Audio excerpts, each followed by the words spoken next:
Ирэх 2016 оны 7 дугаар сард манай улсад зохион байгуулагдах ХАСИМ-ийн 11 дахь удаагийн дээд хэмжээний уулзалтанд зориулж Чингис хаан олон улсын нисэх онгоцны буудал хүчин чадлаа өргөтгөж байна.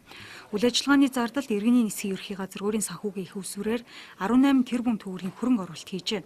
Чингис хаан олон улсын нисэх онгоцны буудлын бэлтгэл, үйл явц болон нисэх буудлаас Шангрила зочид буудал хүртэлх маршрутын дагуу замын аюулгүй байдал тогтчлтын нөхцөлтэй танилцах аяллыг гадаад харилцааны яамны ХАСИМ-ийн бэлтгэл ажлын албанаас 10 дугаар сарын 2-нд зохион байгуулсан юм а.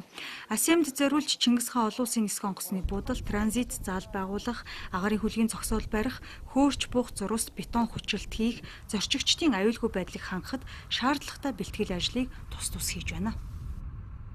Бидний одоогийн байгаа энэ онгоцны хүчин чадал бол 34 онгоц хүлээж авах хүчин чадалтай 34 онгоцыг бол үндсэндээ энд парклаа хонолох боломжтой юм байна.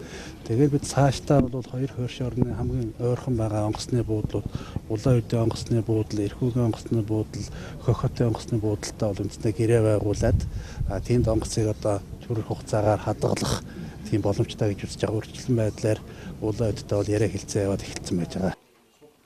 Одоогор Монголд байгаа цор ганц олон улсын нисэх онгоцны буудал цагт 800-аас 1000 хүн хүлээж авах хүчин чадалтай.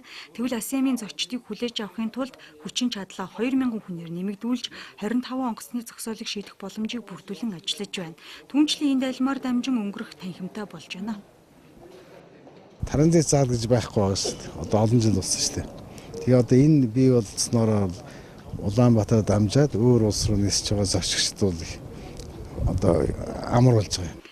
ХАСИМ-ийн бэлтгэл ажлын явцтай танилцахаар холбооны бүгд найрамдах Герман улсын мэргэжилтнүүд манай улсад ажиллаж зөвлөмж өгч байна. Герман улс бол олон улсын хэмжээний арга хэмжээг зохион байгуулах ёслол хүндэтгэлийн арга барилаараа дэлхийд нэгд үнэлэгддэг улс гэдэг утгаараа манай улс хамтран ажиллаж байна. Бэлтгэлийн ажлын явцын талаар тус мэргэжилтнүүд сэтгэл хангалуун байгаагаа сэтгүүлчдэд өгсөн ярилцлагандаа дүгнсэн юм а.